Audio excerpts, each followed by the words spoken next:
again. No, thank you. No problem. Okay.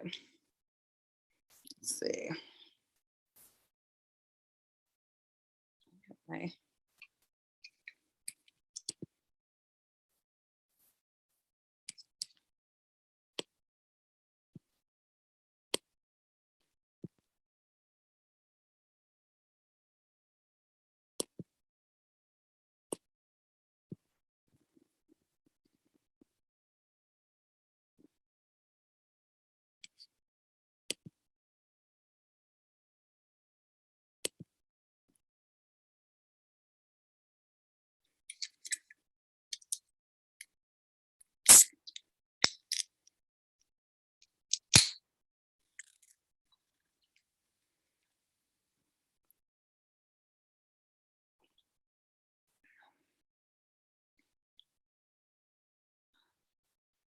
And Lori, I also saw your email and I have to respond to your email. So I will do that. Hi, Shauna. Hello.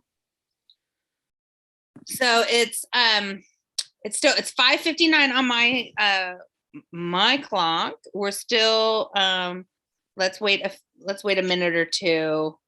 I know we're waiting for Mike to try to log back in. He's having some Zoom access issues. And then looks like we're still waiting for a few other people as well.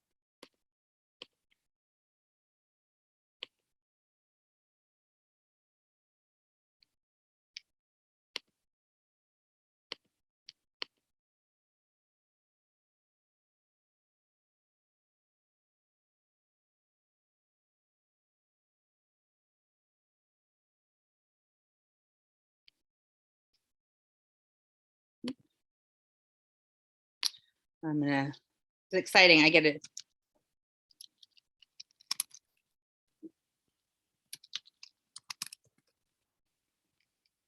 Woohoo.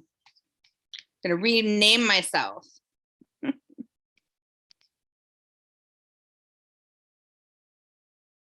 Hi, Kate. We're just waiting for a minute. We'll get started here in a minute. Mike is having some difficulty logging in. We'll just give him another minute and then we'll get started.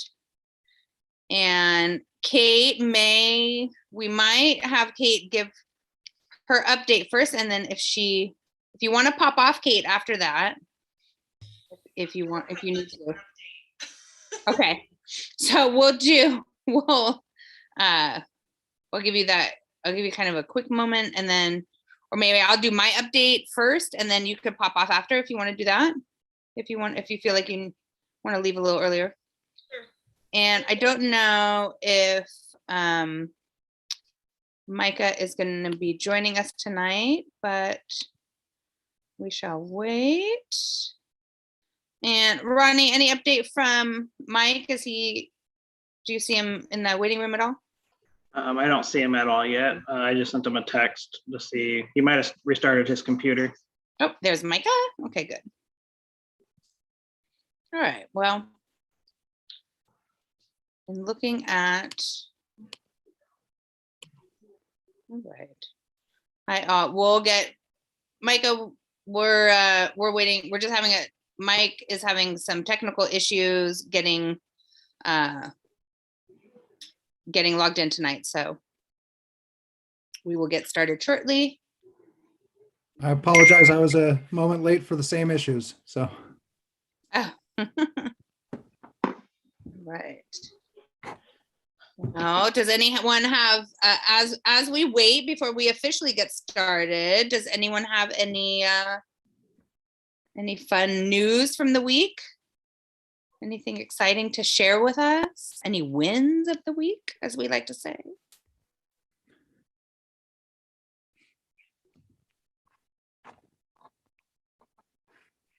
I will give you all an update before we get officially started, which is the kids on our street were playing, and sadly, one of the street signs fell down off of the street post. So it was an uncomfortable situation to be in because I was responsible either way because my child was involved, and then being obviously here. So luckily we fixed it, and I was All right, my question is in now. oh good. Okay. Well then I'll save my chit chat for later. All right. Hi Mike. Can you hear you? Can you hear us? Yes. Oh, and we can hear you. Nice. Okay, great. Well, I will officially call this meeting to order then. We all are here. And so, Mike, you want to do a roll call? Sure. Counselor Manellis. Here. Counselor Petrie. Here. Counselor Moore. Yep. She's there. Counselor Ocholi. Yeah, Counselor Thompson. Here. Counselor Paulson. Here. And Mayor Fender. I'm here. All right, we're all here. All right, perfect. So as always, we like to start our meetings off with a moment of silence. We kind of jumped ahead of that, so we'll kind of take an opportunity now to do it. There's lots to think about always, reflect. So moment of silence, please.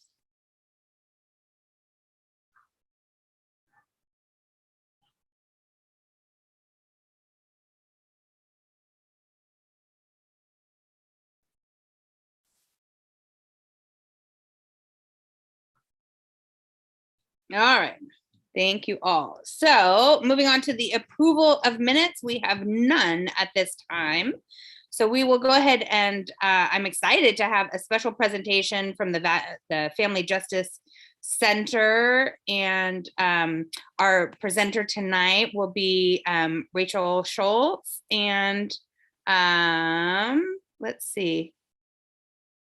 I will Rachel, I'm gonna head it over to you to kind of introduce yourself and do all of that. Normally, I might say a few words, but I think it's probably just better if you can introduce us and take us off.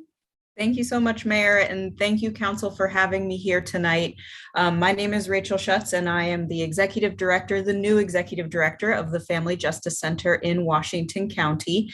And the Family Justice Center, if you're not familiar, is a collaboration of organizations in Washington County inside of a single center, providing support and services and wraparound programming for survivors of domestic violence, family violence, sexual assault, and soon to be child abuse that serves all of Washington County. And what you have in your packet tonight is our annual report for 2021, both all of our services provided, as well as services provided specifically to King City. So as you're taking a look at the services provided to King City, I wanted to note that in order to find out where somebody comes from, we ask for that voluntary information. And it can be really challenging and sometimes unsafe for survivors to let us know what city they're coming from. So we simply ask, would you like to tell us what city you're from or what zip code you're coming from? And so as you'll see, only 35% of our clients volunteer that information, and it is voluntary. So our numbers of where the cities are that we're serving can be quite low. But in addition, for King City, I'm sure you run into time, is the zip code is shared with Tigard. So if somebody says what their zip code is, we may code that as Tigard as opposed to King City. So prior to the COVID-19 pandemic, we served 16 King City residents, and this past year, we served 4 King City residents. But what is notable is Tigard is overrepresented in terms of the size of the city and the amount of services or survivors that are coming from there. So we anticipate that it's a pretty shared number between King City and Tigard. And King City saw in 2021 35 survivors, as well as 56 services provided to those individuals. And prior to COVID-19 saw over 500. So there's a good number of folks that are coming from that area.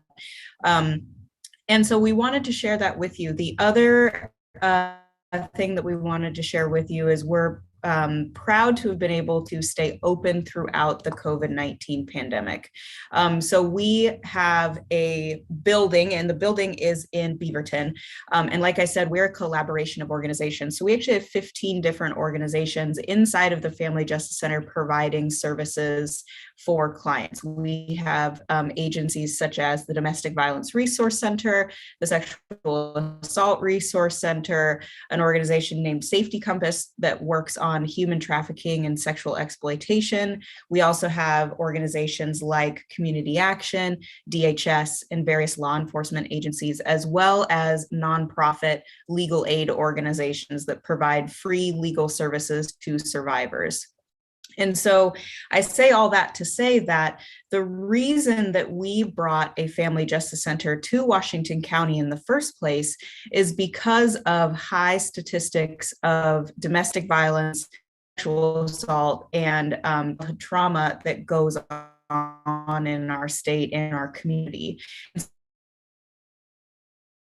And what I love the most about the Family Justice by service providers, survivors, and the community itself to ensure that we had access to the services that survivors needed the most. It can be really Rachel, I'm sorry. I'm going to interrupt really to help. Sorry, Rachel. You're cutting out a little bit on your vocal. I'm wondering if you turned your camera off, should we see if that might be a little bit better to be able to hear you? Yeah, I'm so sorry. Can you guys hear me a little bit better? I think that's much better. Yeah, let's try that. Okay. Thank you. Yeah, of course. So like I said, it was really important for us to bring all of our service providers to one location because we know that on average, it takes 7 to 10 tries to leave a domestic violence situation.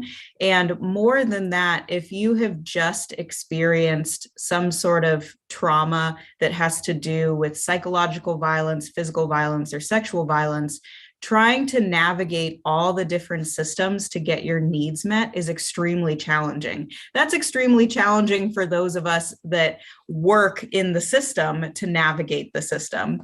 And so to really pull down all of those barriers, we brought all of the providers together under one roof so that we could coordinate among ourselves to ensure that when a survivor came through, when they've overcome all of their barriers in order to make it to the Family Justice Center, we're able to coordinate all of the providers to respond directly to that survivor so that we can meet their needs and they don't have to worry about trying to navigate all the systems. We do that inside of the Family Justice Center because that's our job, is to navigate ourselves in order that survivors can have extremely low barrier access to the services that they need in order to find that safety that they're really trying to find. So some of the services that we provide there are, we have on-site restraining orders. We have a circuit court inside of the Family Justice Center, so we can have survivors apply for and get awarded restraining orders that same day. Our advocates, they do safety planning and resource and referrals, and some of the agencies do case management. We also have community action that can have folks get emergency food assistance, emergency rent assistance, making sure that they can qualify for SNAP or TANF or child care supports through DHS. We also are able to help them apply for DHS's domestic violence grant, which is a grant, a monetary grant to help support them in leaving their situation. We can provide emergency hotel stays, emergency food, transportation, really trying to all work together as providers to provide anything necessary in order for someone to successfully break that cycle of violence and abuse. And then In our next couple of years, we've undertaken a strategic plan to have CARES Northwest come join the Family Justice Center. So currently CARES Northwest is in Northeast Portland, and they are currently serving, and this is turning decades-long numbers on its head. They're serving more children from Washington County than they are Multnomah County. And in order to help support Washington County families, we are working with CARES Northwest and many, many other partners in order to bring CARES Northwest to the Family Justice Center in order to expand our services and provide really holistic and comprehensive intervention and prevention services, not just for domestic violence and sexual assault, but now also child abuse and the whole family system, ensuring that not just we're providing those emergency services, but also those preventative services.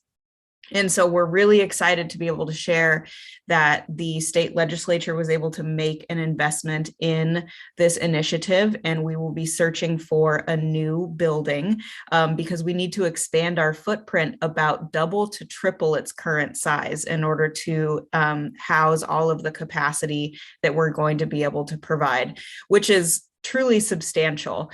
We're really excited about it. It's going to be a lot of work, but the numbers really bear it out as a high need for our community, because at the end of the day, all of our organizations have come together with the vision of ending violence and abuse and family trauma in our community, because we believe that everyone in our community deserves to have the safety, healing, and hope and a bright future that comes with that.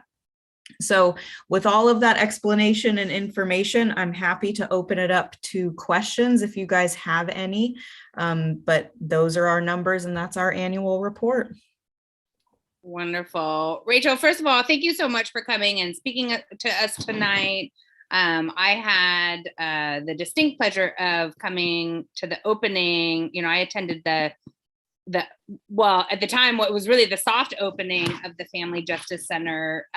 Yes. And even at that night, I remember what was so remarkable was it had only been up and running like 3 weeks. And I think they had already seen like 600 people. I mean, it was just astronomically, just a splash of cold water in how great a need there was. And what a phenomenal job, you know, that even then we could see like how imperative and vital the center was. So I'm sure I speak on behalf of everyone that I really applaud everything that you guys have done, especially through COVID. And, you know, we know that certainly domestic violence and abuse really spiked during COVID. And of course, we lost the support system of our teachers within school. Yes. And I should say our school support system is not just the teachers, but, you know, that kind of mandatory reporting and kind of safety net that the school system provides to those kids. So thank you. We really applaud those efforts. And, you know, in looking at the numbers, I mean, just even, you know, almost 2,000 people served total into 2021. I mean, it's just staggering figures for our county, right? I mean, yeah. So I'll open it up. I don't personally have any questions because you and I spoke just a short time ago, but I'll leave it open to the other counselors. And, you know, I can just tell you that King City is committed to continuing to support the good work that you guys are doing. And I think, expanding the center is just going to be so great for our county. So anyone else have any comments or questions that you guys have? At some point, I know we have several, Lori and Councilor Petrie and Councilor Manelis are our newest members. And I don't think I had the opportunity to do a tour. At some point in the future, when you guys start holding open events again, I'm sure all of us would be interested in participating, but I don't think we're quite there yet through the COVID. So anyone else have questions or comments? I have a question. It might be just because I'm new to the game. Rachel, thank you for sharing and providing the information for King City and the county. So how would someone find the Family Justice Center? Like if they're in a crisis or if they need help, how do they go about um, finding you and the services they might need? That's a great question. And that's actually something that we've been working on really hard coming out of the pandemic, because the pandemic really isolated not just people physically inside of their own homes, but service providers, communities from one another, and what are the services that are really happening. And so one of the things that we're doing is we're really trying to do targeted outreach, making sure that all the other social services organizations that are not inside of the building know that we're here, where we are, how to access us. We just published a whole set of new multilingual brochures and making sure all the local service organizations have that. We're really lucky that our police departments also carry Family Justice Center cards that they hand out on scene when they've been called out. And then actually, your mayor has been spectacular in suggesting that we put information about the Family Justice Center on city utility bills to make sure that that is ubiquitous inside of homes, because one of the things that's really challenging is if you say, hey, just look up Family Justice Center on your phone, but maybe your phone is not safe. Maybe you can't just go look something up. And so if it's just in the low-lying background of your home where you can quickly take a look and say, ooh, this big, bold, colorful phone number. And then when you're able to get out safely, you can give that phone number a call. So that's what we're really trying to do. And any specific communities or any ways that any city knows about reaching their population, we would love to know that, because truly the idea of the city bills came from the mayors. They said, why don't we just do this? This makes it easy. So, she had a great idea and we're running with that one. And if you guys have any other ideas, we would love them. Yeah, that'd be a great broad reach to be able to get everyone gets a bill. Yeah. And one of my other questions was like, do you have something that the police department could hand out? Or maybe we could put a little, sign with a QR code on the police car, like a little magnet or something. I don't know. Ooh, I like that. You're following behind a cop car and you just illegally pull your phone out. No, that's a great idea. I love that. Or, That's really someone's, if the police are at a scene helping out, providing assistance, and they're off somewhere else, someone else can go to their car, snap the QR code, kind of maybe on the down low if they had to. Yeah. And get that information. Another thing that's worth mentioning, Counselor, is that many of our organizations, they have 24/7 crisis lines. And so even if it's not open hours, they are able to be reached staffed crisis lines so that they can help. And that's information that we have on our website, but also we've been lucky enough to have our phone systems allow for push button direction to those crisis lines if somebody calls the main phone number. That's great. Thank you. And anyone else have questions? Jamie, not a question, just want to say thank you. Appreciate what you do in this day and time when we're dealing with the COVID pandemic and the constraints and all the challenges. Really appreciate what you and the organization you're doing right now. It's really, really a welcome way of families and people that are going through the crisis to kind of get some type of help. So really kudos to you and the team for what you do. Thank you. Thank you so much, Counselor. That means a lot. Now, as an overstep, I did already share my personal view of supporting the Family Justice Center. Of course, despite the fact that I think I would be an amazing world dictator, sadly, I'm not one. We are on a council. So we do, so King City has traditionally supported the Family Justice Center through some financial support, right? Obviously, as a small city, we are each city in Washington, and I guess Rachel, correct me if I'm wrong, every city in Washington County does financially support the center. Is that correct? I know at one point the goal was to get every city. Have you guys achieved that? We have over the last couple of years. We have one that we need to get back on board, but yes, that is the case. Okay. So traditionally, when in the last, just I think Smart and I are the longest running, Smart is the longest running council member here, but I follow somewhat quickly after him.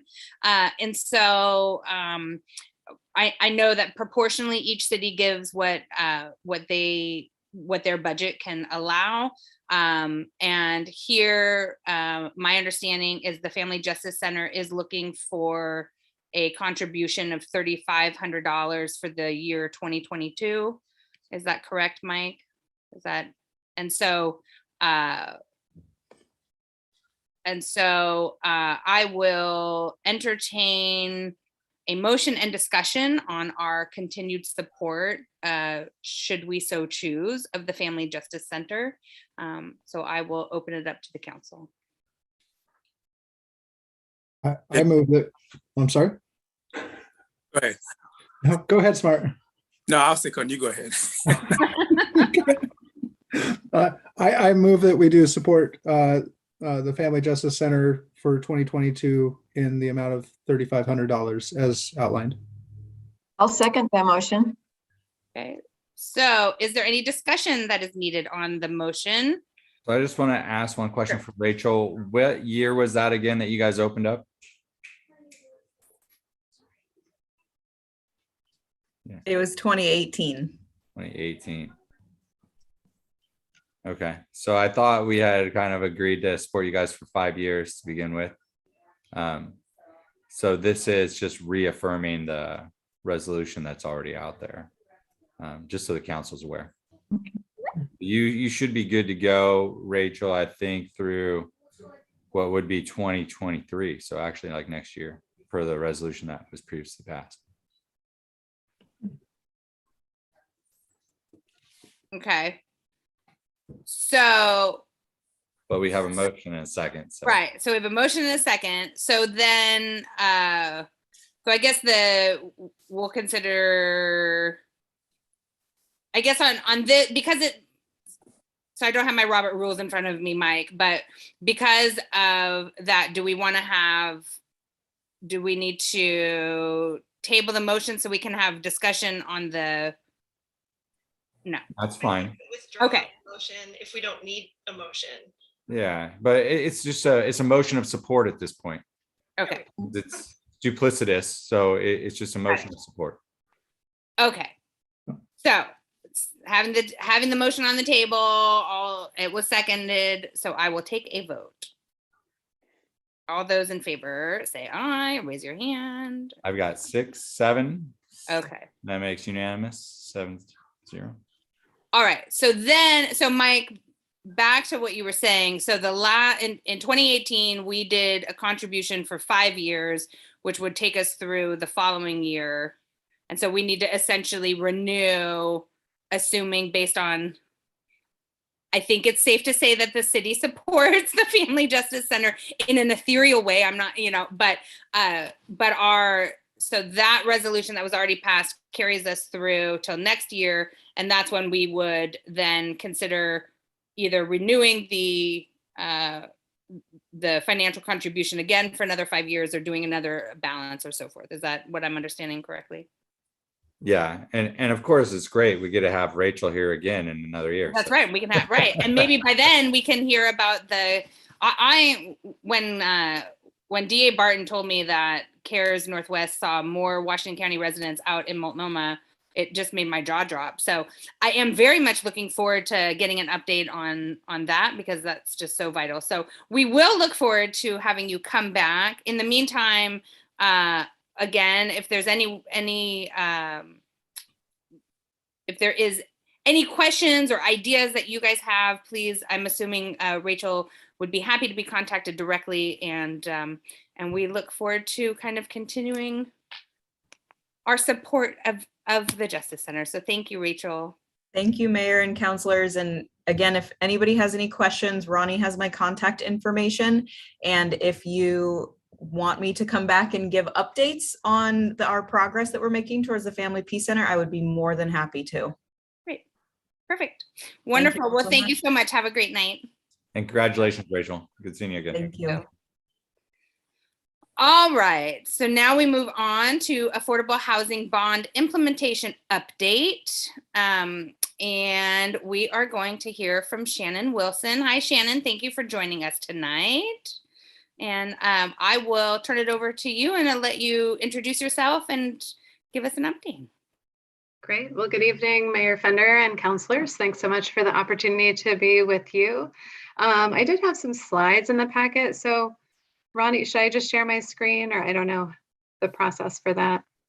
Yeah, you should be able to share your screen. Okay, I will do that. Let's see, so I'm just going to share from the packet because that's what I have up. So hopefully, can you guys see that? Okay, great. I have two screens up, so that always confuses me for a minute. But yes, my name is Shannon Wilson. I'm a housing development manager at the Housing Authority of Washington County. And tonight I wanted to give an update on implementation of our affordable housing bond program. So And I Shannon, wanted to, yes. oh, sorry, Shannon. So now we can see your desktop, at least for Oh, me. right. Yep. Sorry. No Here we go. problem. I have to leave it over here. Okay. There we go. Yep, now we can see. Okay. Thank you. Sure. So first I wanted to start with just giving just a definition of affordable housing, because I know it can be used in a lot of different contexts. And so just wanted to highlight the definition that we use. And so the general term is that housing is considered affordable when the cost of rent or mortgage and utilities is 30% or less of a household's annual gross income. And so that's, kind of for anyone at any income level, that be what would be considered affordable. If someone spends 30% of their income on their housing itself and then utilities, really housing related costs. And then with the implementation of the Affordable Housing Bond Program, we're looking at regulated affordable housing. And so that is typically rental housing. So it's apartment complexes, and they're built to be affordable to lower income households. And that's based on the annual income and then based on their household size. And they're regulated in the sense that each property has a regulatory agreement that the partners agree to keep it affordable for those households for a long period of time, for 30 to 60 years. And then on this next slide, it's a pretty detailed chart, but it's the way that we identify income levels within the county. And it is what's used really regionally and nationally as well. But this just looks at the area median income for Washington County. And so as you work across the chart there's a lot of different incomes. But as you work your way across to the 100% AMI, so that is the area median income by household size. So you see that number boxed in red there of 96,900. That is the area median income. So that middle income, it's a little bit different than the average. It accounts for outliers. And so it is just the middle income. And so that is the area median income for the household of 4. And so the affordable housing that we're providing with the affordable housing bond serves households at 60%. So in this kind of band and then below. So starting here and then kind of coming this way. And so just to give you a sense of those income levels and who we're working to serve. So going into the affordable housing bond program itself, and actually I'll switch to this, got the slides on a little bit wrong order. So the affordable housing bond it's actually a regional measure that was Metro actually introduced it, and it was approved by voters in November of 2018. And so for the region, the Tri-County region, Multnomah, Clackamas, and Washington counties, it provides $652.8 million to produce 3,900 affordable homes in that Tri-County area. On the slide there, I have the numbers for Washington County. So 188.26 million for Washington County. And so the county is an implementer of this program, as well as the cities of Beaverton and Hillsborough. So due to their populations, both of those jurisdictions receive their own allocation of these funds. But overall, for the county, we're working towards a goal of providing 1,316 units. And then the area that I work on specifically, which is Washington County outside of Beaverton and Hillsborough, we have our own goal of providing 814 units with these funds. And so I'll go back here, sorry, going backwards a little bit. But so this map is a map of the current projects that have received an award of affordable housing bond funds within Washington County. So there are 13 projects total. So all the blue ones are in the county's implementation area. So, and then the green one is in the city of Hillsborough, and kind of that maroonish red is the city of Beaverton. And so the map just kind of highlights the geographic dispersal of the projects. Because the bond measure was issued by Metro, the projects do have to be within Metro's service district. And so that's why this map kind of cuts off part of Western Washington County, because that is outside of Metro's service district.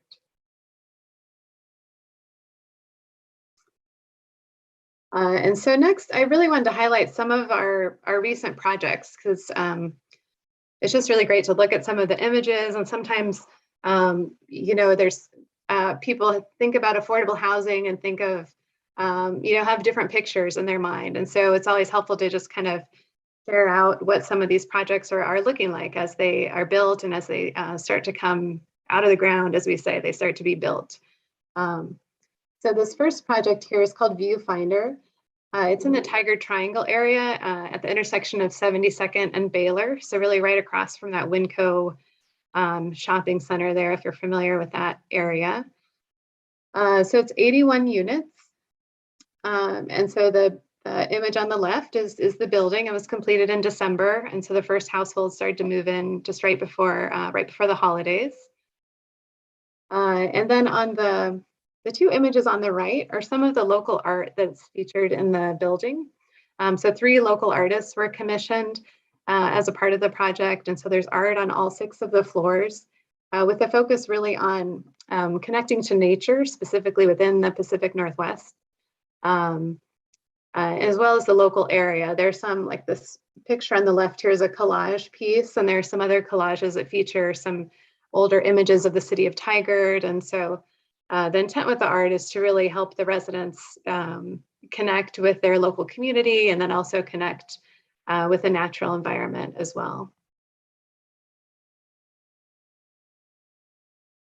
And so this is the first project that was completed, but we do have 3 other properties that are under construction now that I wanted to share with you.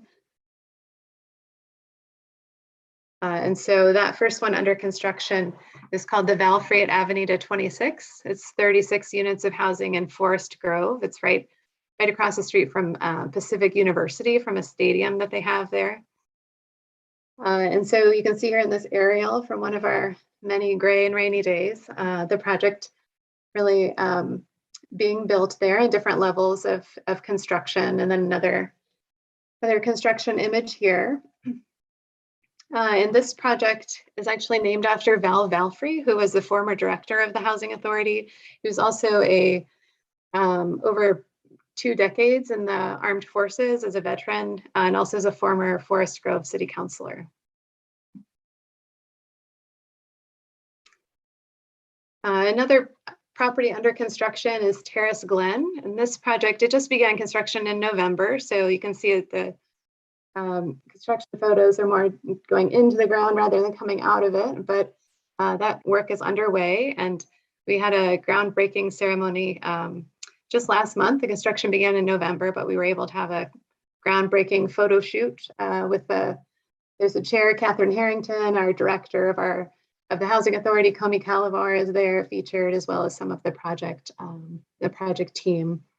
So this is the largest apartment complex that we're working on right now, with 144 units.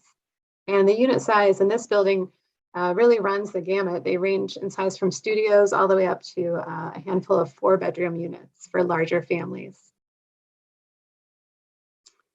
Oh, and this project, in terms of its location in Tigard, is on Greenberg Road, right across the street from Washington Square Mall and the Washington Square Transit Center. And then the last project under construction is actually a motel conversion project. So we purchased this motel in Aloha at the intersection of 189th, I believe, and TV Highway. And so we are converting it from a 52-room motel to 54 studio apartments. There was some additional space on the 3rd floor that we were able to convert to 2 additional units. And so on the left, you can see some of the demo work as we replace some of the bathroom fixtures. Other key components of the conversion are include adding kitchenettes to the studios and as well as improving the fire and life safety of the building. So adding a fire sprinkler system. And then on the right is a rendering of how we envision the project will look once it's completed.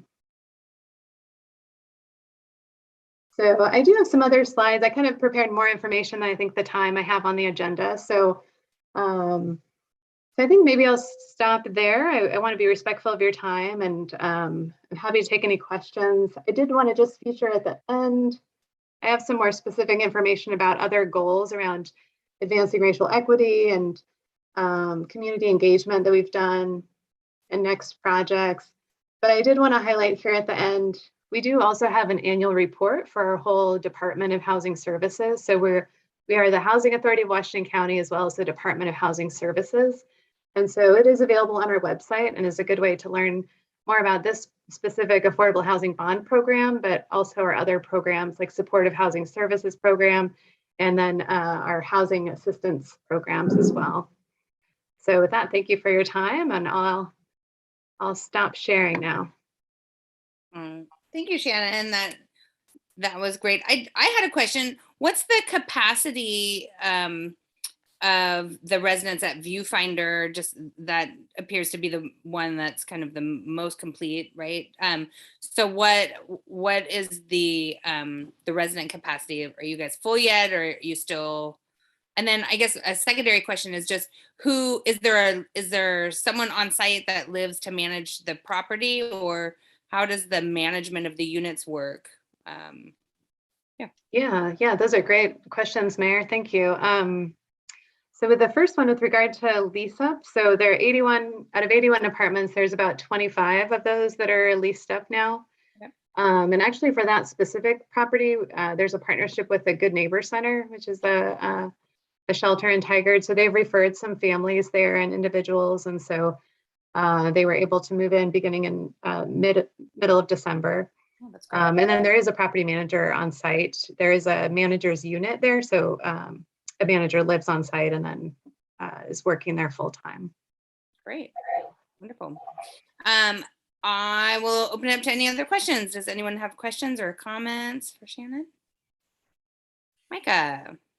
No, not a question. Just wanted to thank you for the presentation and for the work you do. And I just wanted to note that it was very touching to see that the name of the Val Free, having worked with Val with CBDG and other areas, that's a really neat thing to put his name on that.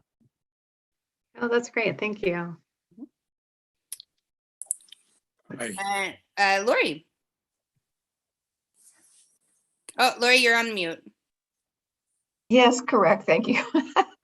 Great information, really, really interesting. So on occasion, I've had people ask me, can they afford to live where they're living, and especially in the senior section of the community that I live in.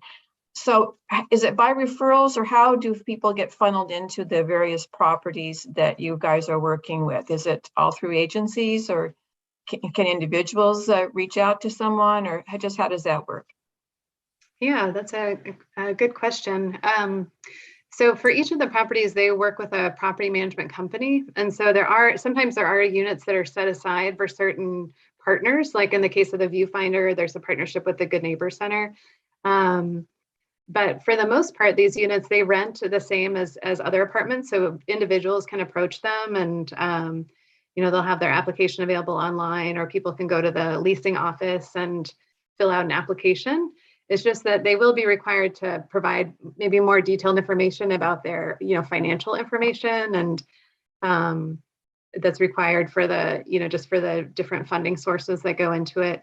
But other than that, it would be similar to applying at any other apartment complex. So that's good to know. Good to know. Thank you.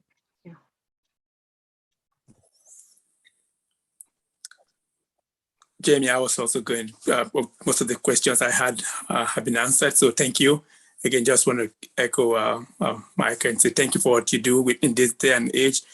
People getting challenges with the COVID issues that we have, people not able to get jobs and becoming homeless, families being on the street, security, safety, and all of that. So thank you for making it affordable for people and providing this kind of program. So I appreciate all you do and the contribution to the society. So thank you. Yeah, well, thanks so much. And thanks again for the opportunity to be here.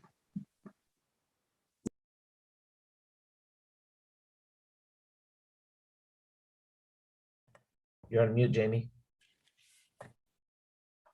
Oh, of course. It had to be me again to be on mute. Okay. Shannon, thank you for coming and being with us tonight. And of course, you're welcome to hang out with us, but we don't expect you to stay all evening. But at this time, we'll move on to open forum. And so let's see. We have a kind of a preamble that provides on the agenda for more information. So I encourage any participants wanting to speak to take a peek at that. But at this time, the council will be happy to receive your comments pertaining to items on the agenda, including questions, suggestions, complaints, and other items for the future. Each person's time will be limited to 3 minutes. And Ronnie, do we have anyone that would like to speak? The only person that I know about that wants to do public comment is Mike Myers. He did send me an email earlier, but I also see him on, so it would probably just probably be easier for him to just talk. All right. I'll just invite him over to talk. Give me just a second. Mike Myers, go ahead and accept that, and then I'll let you in here. Maybe.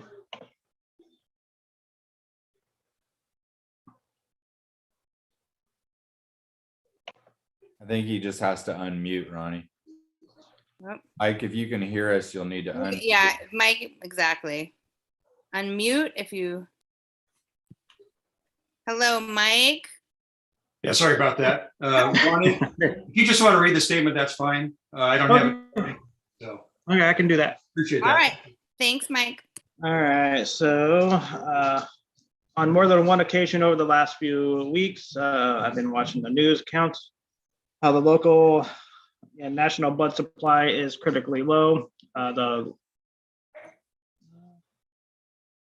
I have heightened awareness of transfusion receipt and hope the council understands that the importance of stable blood supply to the community.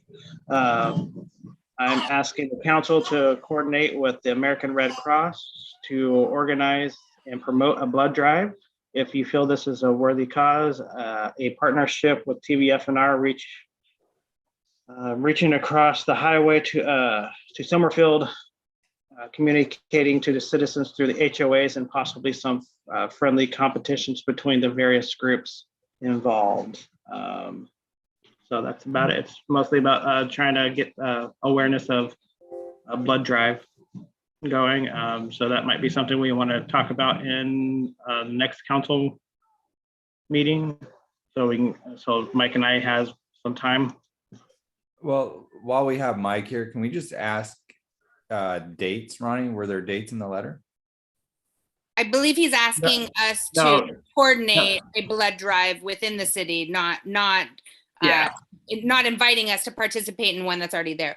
And I think that's great, Ronnie. I think, can you please put this for the next agenda so we can talk about it? What I will say is that I do have a call out to Captain Quinn at Station 35, and I will add this to that discussion, and then I will report back and we can talk about that conversation with Captain Quinn at our next council meeting as well. But I think it's an excellent idea. We had spoken in the past, and through COVID, there was obviously real safety, kind of real concerns, especially within King City. But I believe the blood drive, they've figured out some ways to do it more safely currently. So Anywho, we will take that to the next meeting and follow up. Mike, thank you for bringing that to our attention. And Mrs. Mayor, that's all I have. All right, thank you all. At this time, then we will close our open forum if there's no one else that is jumping up and down to try to speak. And let's, if you have your agenda in front of you, you can see we have no unfinished business. So we will push straight on through to new business. And we have council assignments that we need to come back and discuss. So we're going to hand it over to Mike. Mayor Fender, this was just kind of to discuss some of the council assignments that you were discussing and kind of us getting out there and any sort of Who's wonderful children? Okay, got it. Okay, thank you, Ronnie. Go ahead, Mike. So we put this on here as a placeholder. I don't know if you want to do a deep dive into this today or if you want to wait till the work session in March to really do a deep dive on this, but you had a series of goals and items that you wanted to put out there and see if we could get people's attention to them. Right. Know that there's some grants coming up too over the near future. Mm-hmm. We're working on the Parks and Trail one for the Metro Bond right now. Okay. But there's a lot more going on too. The TSP is picking up again. Not the TSP, sorry, the master plan. The TSP is just in admin work right now, but the master plan is starting to go again. So there's going to be more work on that front. Okay. It just depends on how deep you want to dive on this. Right. So just to clarify, so you and I talked about, is this what we talked about that I could talk about at my kind of report session, and we just put a placeholder here to talk about it? Okay, so I'll go ahead. All right, sorry everyone, we had to clarify a little bit. So at the last council meeting, so first of all, we held off putting some council assignments for each councilors off to have more discussion, and we will talk about those in our work session. I think Mike's correct. I think it's a little bit easier as we're all sitting down as a group and kind of going through those. However, what I had spoken to at the last council meeting was that I wanted to kind of share my vision with everyone, and then I had kind of an ask of each of you. I had planned to reach out to each of you individually and set up meetings to talk with all of you. I have been having some kind of health stuff and work has been crazy, so that just hasn't been feasible. So some of you, so first, my overarching vision, I think, for this year is really about engagement. And it's not so much outreach. I know in the past, it's kind of this separation between public outreach and public engagement. And I think we have done a lot of kind of outreach in various forms, but what we aren't seeing is that engagement with the residents. And we all know we had a really tumultuous summer. I think we weathered that storm, and we got to a place where we got things calmed down. From that, there's a lot of takeaways and learning that I think needs to happen. And from me, the biggest thing that came out of kind of the summer activity, the summer, was just people feeling really disconnected, feeling really unheard, really uncertain as to where they're supposed to go to get information or how to outreach, or right. And I think, so I personally have created a monthly mayor's morning where at the last Saturday of every month, I'm going to sit at coffee time for a couple hours, and I will just make myself available to the residents of King City to come chat with me and have a more informal opportunity to ask questions, right? I think here in King City, right, we have all levels of understanding of what we do as a city, right? We have everyone who's super dialed in, who, right, like Mike Meyer comes to the meetings and is really engaged and is here and shows up. And then we have people who don't even know that we are a city of our own, right? We have some residents that believe they live in Tigard. And so I think it's important that we provide an opportunity, right? I was kind of sitting to myself thinking, okay, if someone really has questions about like, oh, what does the city even do? Like, I didn't even know you guys were a city. That seems to be a hard question to do at an open forum in such a formal setting, right? So I think it's important that we provide opportunity for discussion and for people to get to know us and get to know our vision and get to know what we do. But there has to be a line between outreach and engagement and deviating from the processes that we absolutely have to stick with, right? So coming and chatting to me at a coffee shop and spending time with me to get to know me and talk informally is great. If there is a problem that a citizen wants to discuss and wants to have on the record, that's not the appropriate way to do it, right? They have to come to council and they have to put it on the record officially, right? So it's going to be a really it's going to be a balancing act that I think we need to do. However, I think it's important. So for me personally, I've made that commitment to do it monthly. I will probably do other types of engagement work throughout the year. Hopefully when the weather gets nicer, I'll do a walk and talk in the park and get moving, right?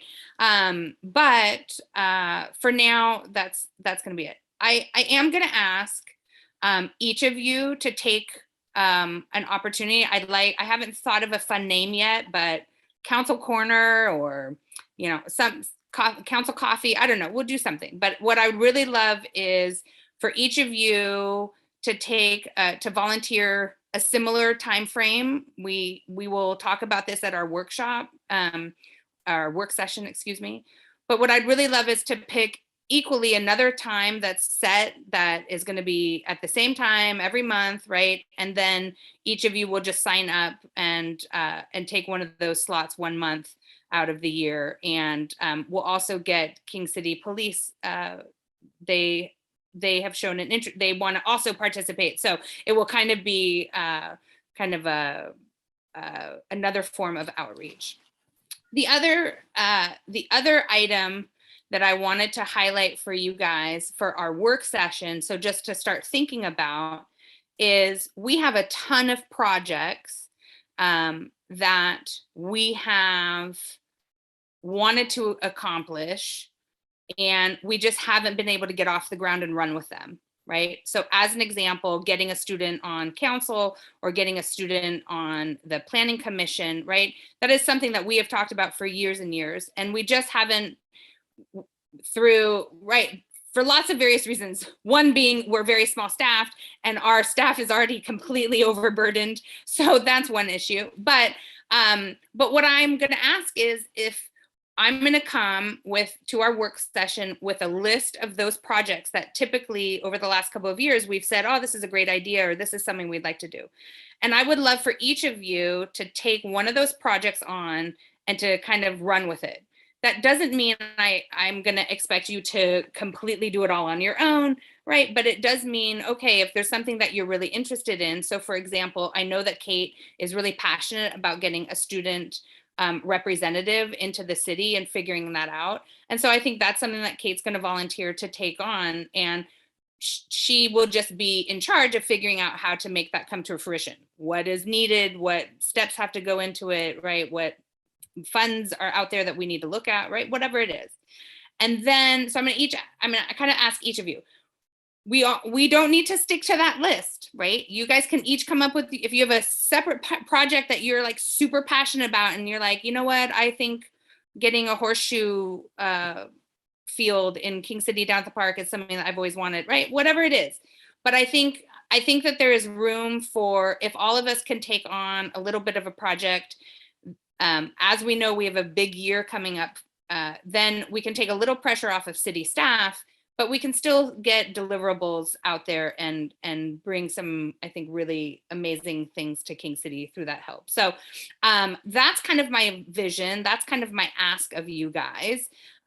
So we will kind of add that to our work session. But in the meantime, just kind of think about what are some of those things.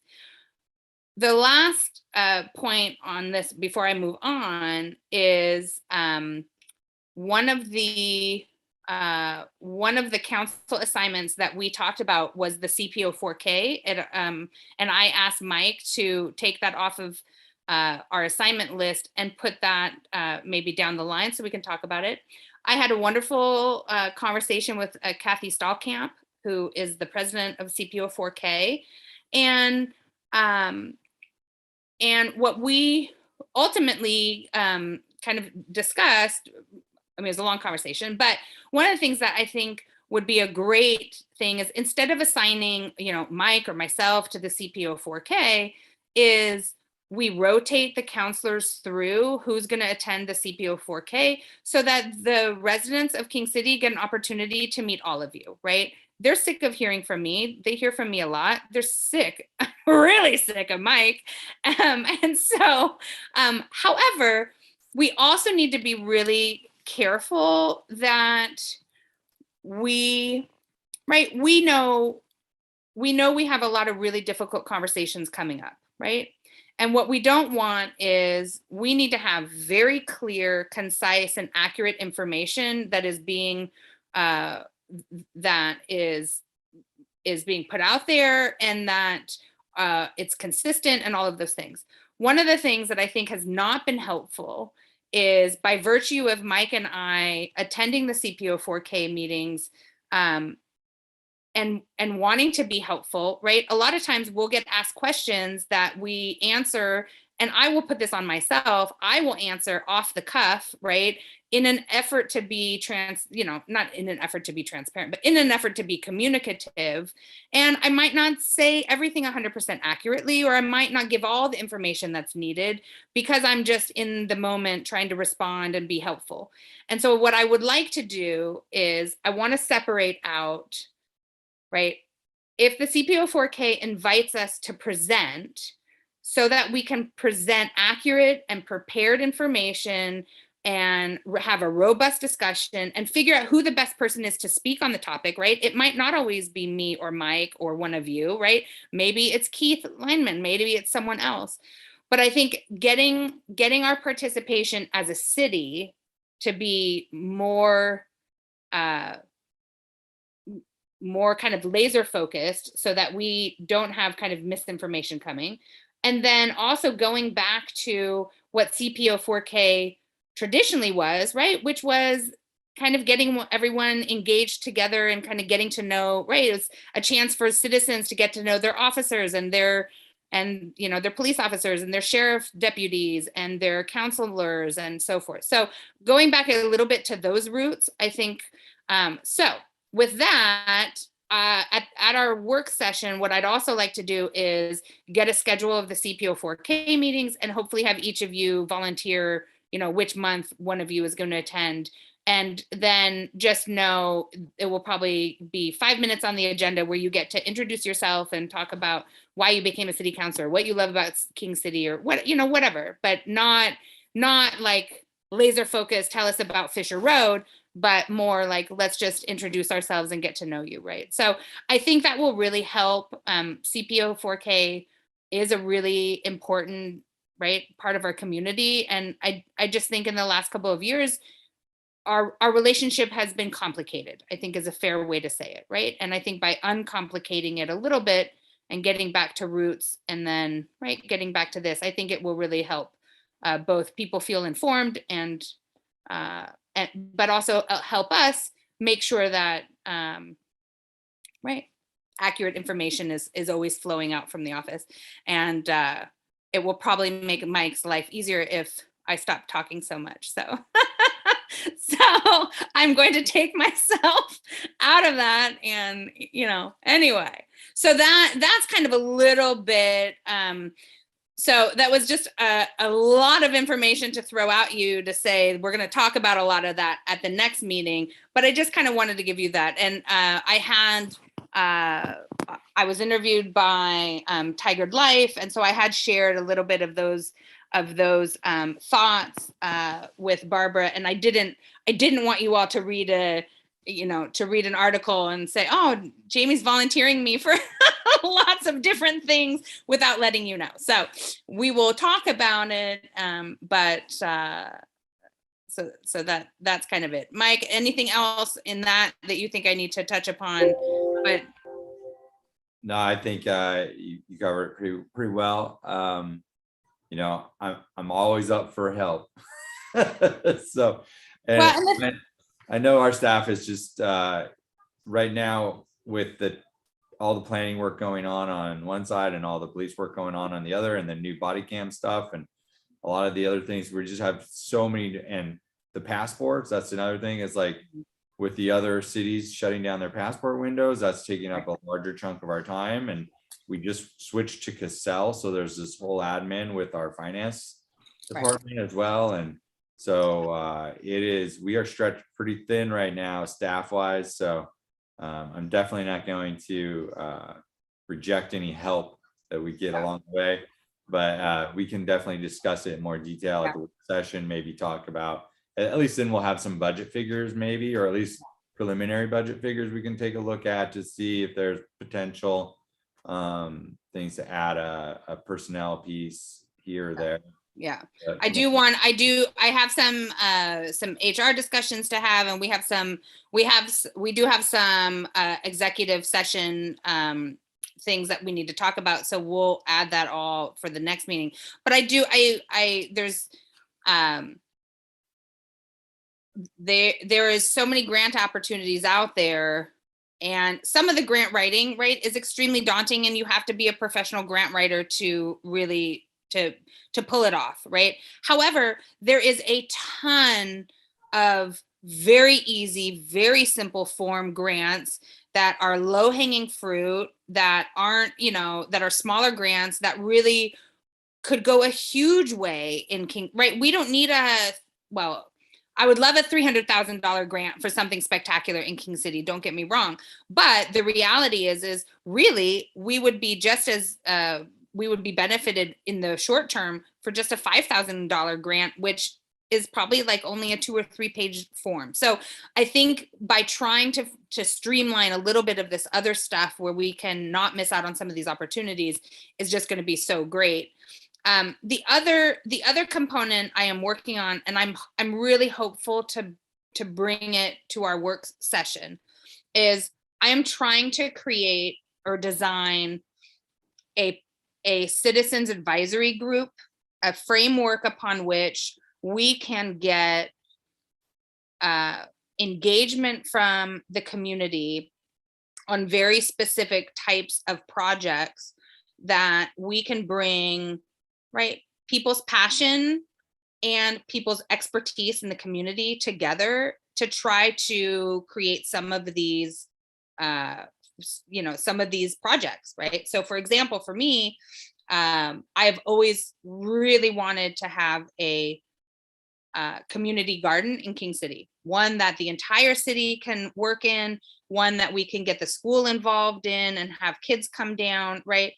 And we have a ton of super passionate gardeners in our community. And we also have some people who have already done extensive work around creating community gardens, and they already know what grants are out there, and we already know all of that, right? So that's just an example where, right, if we could get some buy-in from more than us, right, but through the community. So I'm hopeful. I'm kind of designing it. It's taking a little bit of a long time because right, I wish I was independently wealthy and didn't have to work during the day, but sadly my day job gets in the way sometimes, and so I haven't created that framework yet. But that is a goal that I want to kind of get off the ground and running with. So more to come on that, right? Okay.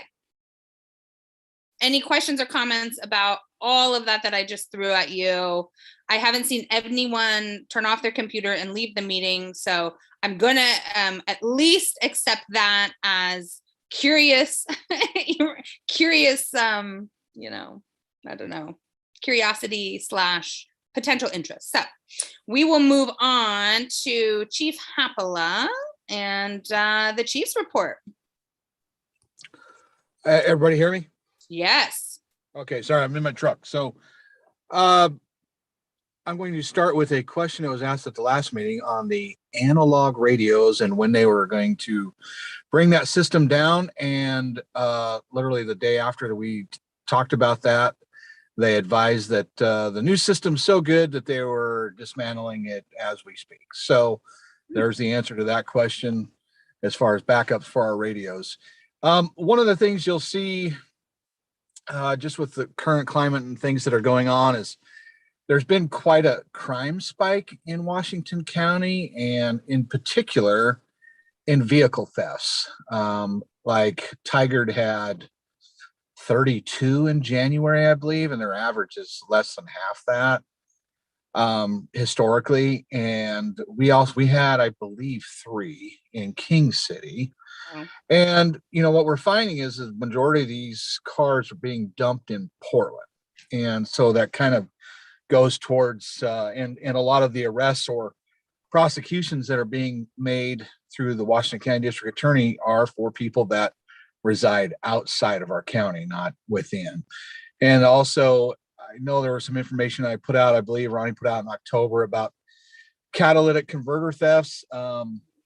We had kind of hoped that in January, a new law took effect as far as who could be bringing catalytic converters to scrappers, and needed to be a licensed, lack of a better word, a licensed scrapper or licensed people that haul the junk off to these metal facilities. And I've actually seen the opposite. I get reports every morning on how many catalytic converters are stolen every night, or the reports that are being taken. And honestly, it averages between 6 and a dozen. It's quite crazy. It's kind of an epidemic right now with those thefts. So there is kind of a rise in crime, and it's something that we're particularly paying attention to and hoping to kind of curb that spike. As far as staffing goes, obviously we still have Officer Huffman that's been training, been getting a lot of good work, been a lot of arrests lately, from DUIs to warrant arrests. It's been several. And just I'll probably be coming for an ask. We just, one of our oldest vehicle, well, I've got the oldest, but our 2013 Dodge finally gave itself up and looks irreparable. So we'll probably be coming with, I'm trying to find a substitute for Lieutenant Sigler's car, trying to get him something else from another agency that they're getting rid of. So I'll probably be coming to that if it's something that's going to be costly. I do have the money in the budget, but obviously we'll come and advise you. And I can't think of anything else right now. The weather was great in Northern California. In case anybody's interested, it was 85 the last 4 days when I was down there. Very nice compared to being up here in cool Pacific Northwest.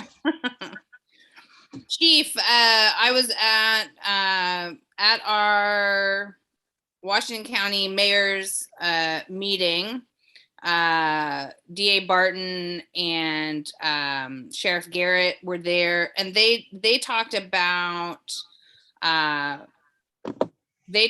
overcrowding of the Washington County Jail and the knock-on effect of, so I'm sure that everyone realizes there is a huge crisis in our court system at the moment because due to COVID, trials have not been able to really been, we just haven't had a lot of trials. Washington County in the last year has gotten about 80 trials through the court. Typically there's about at least 300 just criminal trials alone. So it has caused a huge logjam. And then in the court, in the Washington County Jail right now, only those who are serious offenders are incarcerated. And what they've been doing is essentially arrest and release, right, for your kind of low level misdemeanors and kind of, or your misdemeanors and then your low level felonies. And there's a huge growing frustration amongst Washington County residents because traditionally when people would be, if someone committed a crime and was arrested, they would be taken to jail, and now they are being released right there or not taken off. So there's a lot of frustration that's kind of building across the entire county. So I guess Ernie, one, are you guys seeing like a lot of, kind of arrests that typically you guys would haul them to county and aren't able to? For Kingston? Yeah, so we definitely, I would say that we cite and release more people than we take to jail, if that Okay. makes sense. And so, the people that we get, especially on warrants, if it's not the warrants that they'll automatically take are Washington County warrants for failure to appear. And then there are, domestic violence, the mandatory arrests, they, restraining order violations, domestic violence, they take crimes against people, the assaults. And so then, you get into certain felonies that they'll take. And then we do have the ability to call and say, hey, if this person, say, has it been a chronic issue, we have the ability and they pop a warrant every week for failure to appear. They'll let us lodge them and stuff. It's kind of a case by case basis, and we just need to make a phone call. But it's ultra frustrating to them too, because obviously they're cut down to certain wings. Obviously they've had, COVID protocols and issues that are going on there. And be quite honest, they've lost a lot of staff due to medical Right. issues there as well.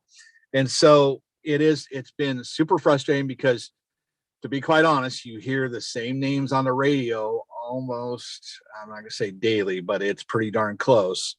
You hear the same people being run, the same people that are causing issues up and down our 5 to 6 mile stretch that we're kind of immediately around. And so, and they get bounced around, and it is super frustrating, and it is something that's happening. And we're hoping that, as this starts to die down, that we'll be able to start lodging, because normally we just lodge everybody. Right. And so it's, we're off and running, and away to jail you go. And it's been difficult, and there've been, a lot of repeat, offenders that you run into, and they know it. And it's just something that's going to continue until we're able to start lodging. I think we also talked a lot about the kind of there's a spike in crime kind of across the county coming out of Washington, out of Multnomah County as well. So there is a lot more kind of Portland criminals, if you will, who are coming and doing crimes in Washington County and then going back. And part of the statistic is known because the DA's office has started tracking since 2019. They're starting to track residences of the offenders so that they could kind of watch that. And there's just this kind of just a huge increase. Interestingly enough, I know a little bit about our court system. And so Mayor Beatty in Beaverton and I were talking about, there's long-term solutions, right? The county is going to start looking at funding and maybe by creating building a new jail and things like that. But that's a 10-year process. And in the meantime, we have to solve this huge crisis that we have now. And Mayor Beatty and I were kind of spitballing some ideas, and actually we came up with what I think are some pretty good ones. So I reached out to Justice Walters, who is the Oregon Supreme Court Justice, the presiding judge, the head of the Oregon State Bar Association, the Washington County Bar Association, and a few other kind of critical people to figure out how municipalities, how mayors can leverage and lean in on this issue to try to help solve some of this this logjam. And part of that is really looking at, can we, as a temporary measure, do more and lean in more on our municipal courts to try to fill this backlog, right? Or to move through the backlog. So for you guys right now, the only trials that are really getting through are incarcerated felonies, right? Or people who are really facing serious jail time. And then after that is family court matters, right? And then everything else is just waiting. So just to give you an example, I had a friend who had a trial that was supposed to start on Monday. They showed up to what's called the call, right? So you basically go to court for your trial, and you're supposed to be assigned a trial judge, and then you go to the courtroom and you start your trial. So they went to call and there was 186 trials ahead of them to be called that day. So no one is getting through, right? And then to reschedule right now, I'm currently scheduling my trials in 2023. We just started looking at 2024. Now, no one cares about money disputes, right? Because that comes very, like, that's low on the totem pole. But as far as access to justice and some of the, some of the more kind of societal crimes and things like that, family law matters, the backlog and the wait is just, the knock-on effect is just astronomically hard. So anywho, so it's a fun side project where I get to mix my hats a little bit. So Chief, I'll keep you posted if we can solve this whole issue, right? Excellent. We'll clear out the jail so that you can take more arrestees there. So anyhow, any other questions or comments for Chief Hapala? Hey, Jamie, this is Smart. I think we need to take serious the issue of mobility for our force. I mean, we don't want to have a situation where we're getting vehicles that are being disposed of by others. We should come up with a way to get reliable means of mobility for our team. A few seconds of response, delay in response is live at risk right there. Yeah. We should get reliable vehicles, not just go get what other people are trying to get rid of. Yeah. Into finding ways to kind of, are there programs out there that we can get new vehicles and maybe do a payment plan or something? I mean, we need to get reliable vehicles. That's what I'm trying to say. Yeah, agreed. And to that, as smart as I'm very picky, and so and I'll let you guys know, I just got word back today. So on the two most popular cars, the Ford and the Ford Explorer and the Chevy Tahoe, the Ford Explorer, they're currently quoting 30 to 36 weeks on delivery of a vehicle. And on the Chevy Tahoe, they're taking orders in May and it's only open for 10 days. Wow. And so it's one of those that it's, and of course obviously it's a state bid, so the prices aren't crazy high like everything else is, but it's still up there. And so it's something that I'm actively looking at, and we're hoping we can, we're making do right now. Everything's good. I mean, but obviously, knock on wood, I'm driving a car that's 13 years old, 100 some odd thousand miles, which is fine for me and stuff, and it gets by. So we're good. And we step into our regular patrol rigs that are in great shape and stuff, but let you know that I am very picky. I'll let you know what we got coming up. It's something that we're actively working on. And like I said, I'm not going to let anybody get in anything that's going to be dangerous. That's going to keep costing us money. Right. Until then, I heard Mike's going to give Lieutenant Sigler his car, so we're all good there. So thanks, Mike. Any other comments or questions for Chief Hapala?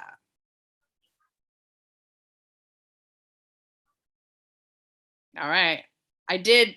Chief, can I share what happened with Brian Sigler and returning an offender to Portland? Can I share that story? I don't think that one's been adjudicated, so I'd say no. Okay, then I will not do that. All right, so that we'll put that on the agenda for another item in another day. All right, moving right along. I would like to point out, Mike, that despite all of my chit-chatting, we are now ahead of schedule, just to be aware. So Mike, you want to give us your city manager report, please? I will try to keep it brief. Hopefully y'all can hear me all right. Let's see. So we are, between Keith, myself, we're probably going to try to wrap Ronnie into this a little bit, but we're going to try to finish up the admin edits, just enough on the TSP to have it like ready for dispersal. So put it out on the public wire. This would just be the document itself. The exhibits we're still modifying as function of this revised east-west look. Part of the problem that we have with the transportation system plan is it really didn't do a lot of east-west alternative transportation looks. So it just kind of looks at what was in the concept plan and says, this is the obvious route and this is the solution. So we hope that through the east-west alternative look, we'll get some more in-depth information on that. And so we're trying not to push that information out and have it be explosive in a way when we're not finished reviewing the alternatives yet. So we don't want anything to jump to a conclusion right off the bat without the base data and the information that we're collecting through this new revised look. So that's going on right now. Hopefully by the end of the month, we'll have that out. I've been out the last 2 weeks. We had a batch of COVID running through my family. So I'm back. This week is the first week back. I've got to wrap up some of the TSP contracting documents, as well as some documents contracting and revised scope with 3J. I've been working on that for the last couple of days, trying to get that out the door. I hope to have both of those things done this Friday. And then we are hoping that in the month of March, we'll be reinvigorating the Planning Commission, the Stakeholders Advisory Committee, and the Technical Advisory Committee on the master plan and get those reinvigorated and pumped back out there and start re-engaging with the public on what we hope to accomplish over the next year. That's pretty much what's going on. That you are already aware of the I-205 pooling project. I think you have some information going on that. ODOT is working on that. Metro is working on their climate friendly initiatives code work. That's coming down the pipe as well. We just wrapped up our House Bill 20 or 2001, 2003 code language. So that's all been adopted now and moved through. That's going to have some modifications. We're also going to have to do some code amendments as well as we go on. We have a meeting coming up with Al's Farm and Garden in the near future. Mayor Fender, I think I may have sent that out, and it'd be good if we had someone from the council that'd be willing to do that. I think we're looking at potentially Friday. This Friday? Yeah, I think either this Friday or next. Okay. I'll Yeah, send. I would absolutely love to be at that meeting. If it's this Friday, I'm totally clear and I can do any meeting. If it's the 25th, I can also do it. So Councilman Ellis, you were interested as well. I can All do that. I'm open Fridays typically. All right. As soon as I nail it down, I will. yeah, nail the time down and let us know. And just kind of talking with them about what their future plans are there at Al's Farm and Garden and how we might be able to incorporate them into kind of a keystone tenant in the center of our town center over there. Other than that, we do have a lot going on. I kind of covered it already, and we can cover it more in depth when we go into a goal setting session there in March. Right. Questions for Mike? Hey, Mike, with the variant and everything, did everyone else on the staff, they safe? Services and everything been provided? Yeah. So when I caught it, it was my middle son that got it, and then my wife and I didn't get it until almost 5-6 days later. So we were already in quarantine by the time we got it. Or by the time we would have been infectious. So we kind of saved most of the folks in the office. We did have one other exposure event, but I think it was from another scenario. Okay, thank you for that update. Hope everyone stays safe. Thank you. All right. Glad you guys are feeling better, Mike. Yeah, definitely. All right. We are going to move on, still ahead of schedule, to our council reports. I have quite a bit, so I will go last. So picking the top left of my screen is Councilor. Councilor Thompson.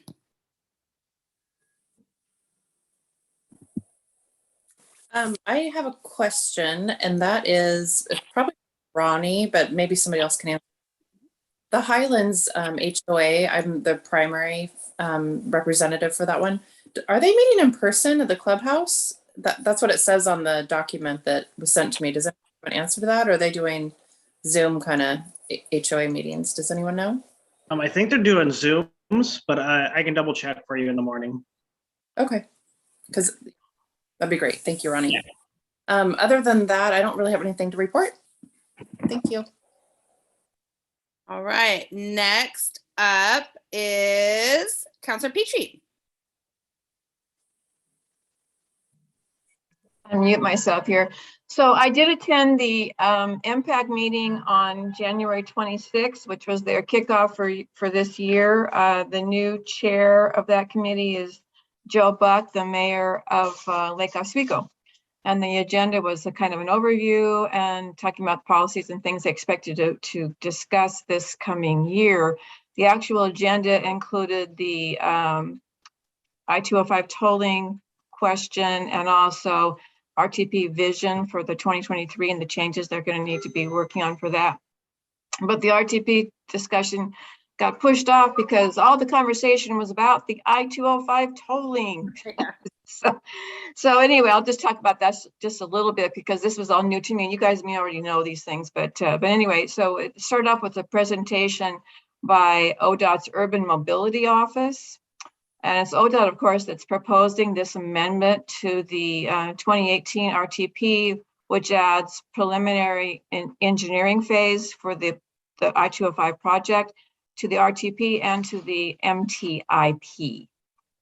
ODOT says tolling is needed to fully fund the first 7 miles of the improvement to I-205, which is from Stafford Road to Oregon 213. And they're talking about various levels of congestion pricing, including income-based toll rates and et cetera. So the impact members' concerns are, number one, is there an end game on tolling? Is this decision being rushed? And the calendar now shows that it's possible Metro will take action on this in March, and the members of the committee thought it wasn't going to be until April. So there's that kind of little disconnect. But it's possible on the calendar that MPAC will take action on this amendment question at the next meeting on February 23rd. So we'll stay tuned. Thank you. I'll jump in. Part of mine is also regarding the 205. So at the Washington County Mayors Association, we also had the same presentation. And at that meeting, just so you guys are aware, I raised 2 concerns on behalf of King City.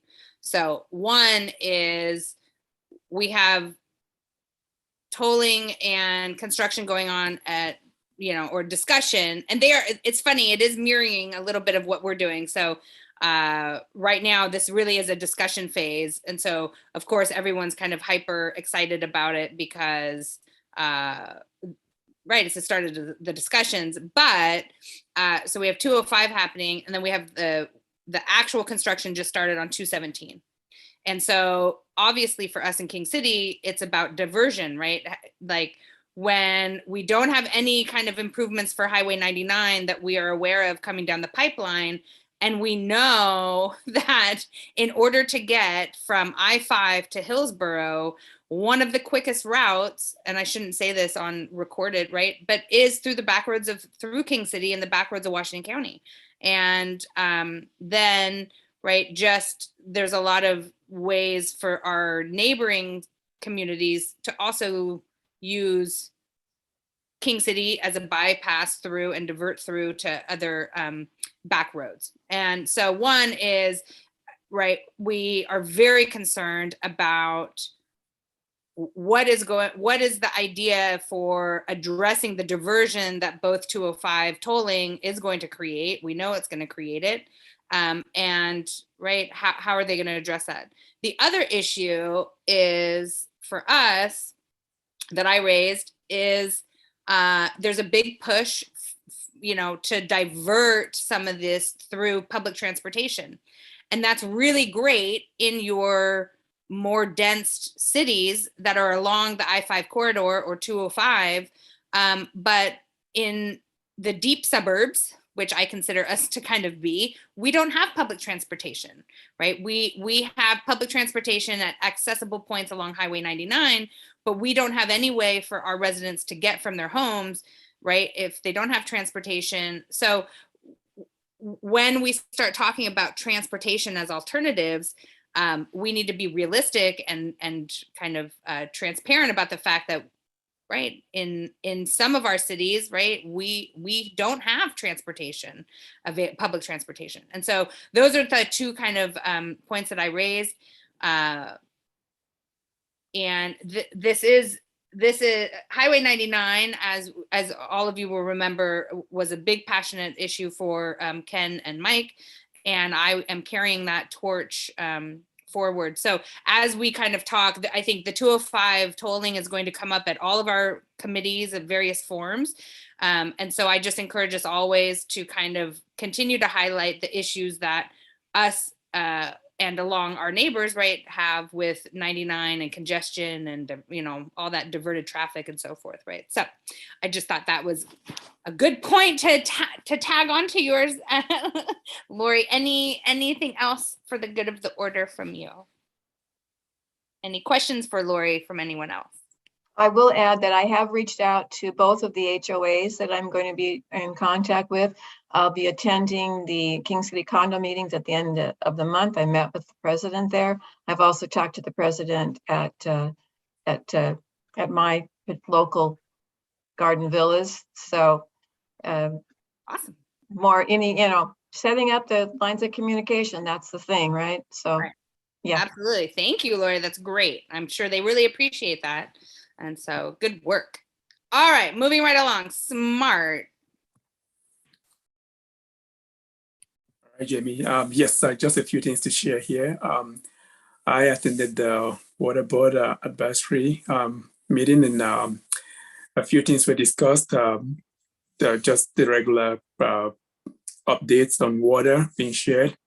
Like we all know, we kind of going into like when the rains are starting to come back again, storage is beginning to pick back up. Once the snow starts melting and coming down, there'll be the increase in the storage will go up for if there's any situation and we need to depend on the water stored for power generation and also providing water to the community and all of that. So a lot of planning that has been going on, and they've been doing a great job collaborating with other cities, Lake Oswego and other cities around us, to make sure that if there is safe for any situation, we don't have any water shortage for if we run into situations like that. But historically, we've always had, like, when the snow starts melting and starts coming down, the water builds up, the level builds back up again, and then we're able to store for when we need water to provide to the community. A few numbers went up, some went down, like the pH level and other things that were shared, but not enough concern right now, not enough major concern. And the position that was vacated by John Goodrich that retired is still being, they're still trying to get someone. Like we all know, everyone is struggling trying to get people, and it's hard to kind of fill positions today. They even had people that were, they turned it down. I mean, they actually went to the interviews and then they said, I'm not interested anymore.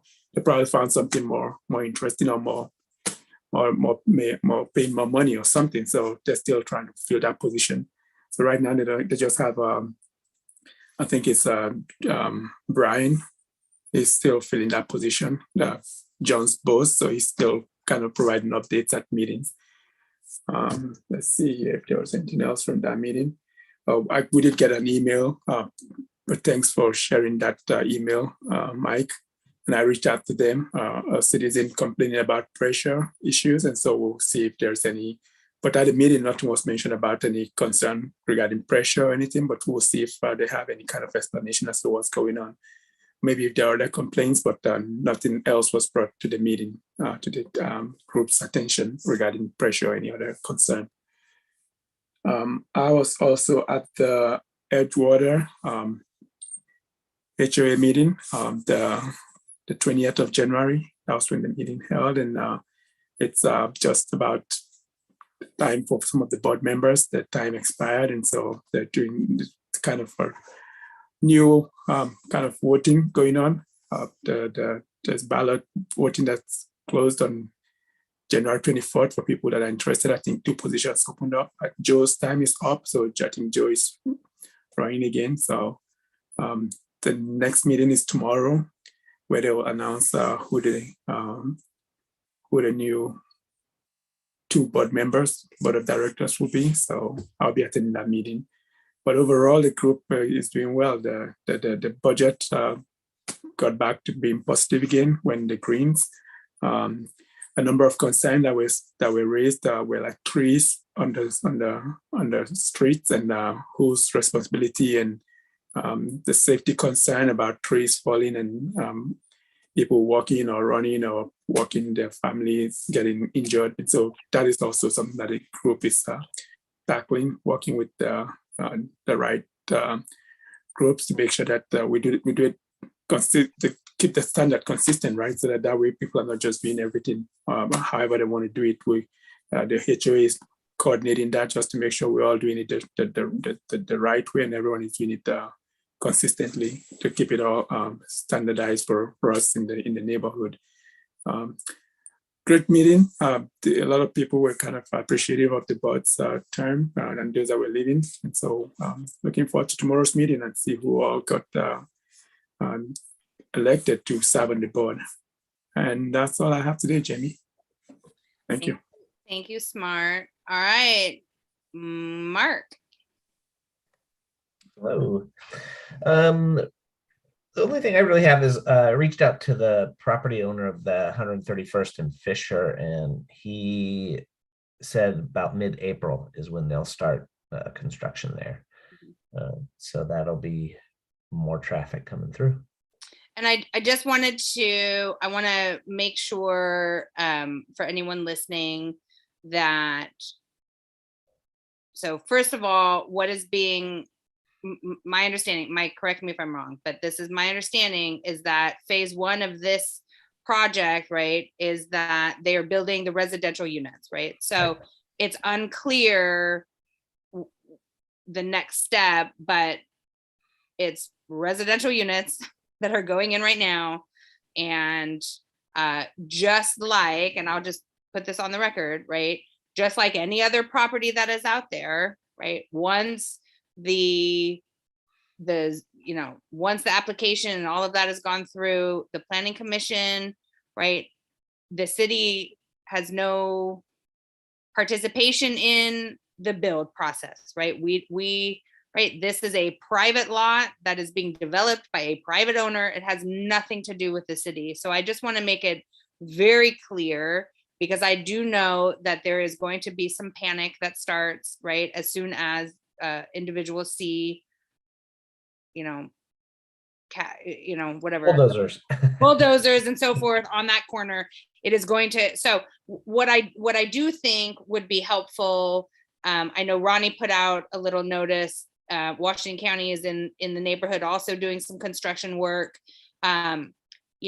Despite the fact that we have nothing to do with the construction, I do think it would be good to let people know that, right, once construction, that we know construction starting, that we just say the lot is being developed with residential units. And right, I don't know, Mike, will the developer, what's the requirement for a developer to put signage? I mean, they're going to have to put some type of stuff up if they have to divert traffic and all of that, but will they provide any notice as far as when they're going to start building or anything like that to the community? Or is it just, and normally they don't, I mean, this is the hard thing, that normally, right, no one has to say, okay, I'm going to start building on my lot that I purchased and I've been approved to build, right? So, but because it's a contentious area.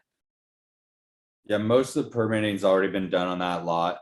Permitting, it's already been through the public forum. Basically, all they have left to do, I believe, is development permit and then the building permit. Yeah, they've already paid all their fines and fees and everything. Okay. So they're expected to start. Our understanding is as soon as the ground's dry enough for them to get out there and start moving soils around and get to work. We have another project going on down the road as well, off of Bedford and Caesar Terrace. That one's also residential development going in there, and they just got. I expect them to start moving dirt in the next month, within the next month or so. Is that where they removed all the trees already? Yeah, the one that already removed the trees. Yeah. So I expect both of those lots to be going hard and heavy throughout the summer and into next year. Okay. So, so I think just, expect that we're gonna get some, right? We're gonna get some questions, some concerns. People are gonna think that we're punching through Fisher Road, right? These things. So I think the best is just to kind of stay ahead of it, try to get people knowing that, right? This is just the normal course. We know that lot is going to be developed, right? So, and I can't remember what the final, Mike, what's the final design of those residential units? Are they townhomes or are they actual home? I can't remember what the design is. They're single family lots. Okay. But it's a narrower lot. Okay. And so they might do something similar to what we see in River's Edge, where it's like they might share same wall construction. Mhm. But Like a duplex. yeah, but even then, I think there's enough space there that they don't have to do that. They're the same size as the ones there in Arden Village almost. Max Arden North. So. All right. Well, we welcome our new neighbors as they come, and we will see. Kate, I completely did not do what I said I was going to do by letting you go first, so you could leave us if you needed to. So I'll throw it to you, and then if you need to leave, but apologies. Okay, I do not have an update. Okay. Are we having an executive session for sure tonight? No. Okay. No executive session tonight. We will in a moment after we're done with this. I do want to address the timing and all of that of our work sessions, and we'll have a little chat about that. And then, but no executive. I'll stick around for that. Okay. I'll make that quick then and do it top of my report. Okay, Micah. Hey everyone, just wanted to give a little report on the CBDG since we did all of our ratings and have the results back. These are all estimates given we're having to estimate what the amounts are that will come in from the HUD this year. But we're anticipating that we're able to fund 4 out of the 5 public service projects, all 8 of the public service set-asides, all of the public facilities projects, all of the infrastructure projects, and all 3 of the home projects this year. So everything is getting funded with the exception of one that, depending upon the amount that comes in, we will be able to fully fund. So really nice to be able to go through this year and know that most everybody is able to get the funding that they need. Wow, it's amazing. That is my report this month. Wonderful. Okay, I'm gonna jump right in. So the first, first off, I got an opportunity to put in a fund request through Representative Neron. And I believe the funding request, it goes to the lottery dollars, if I'm not mistaken.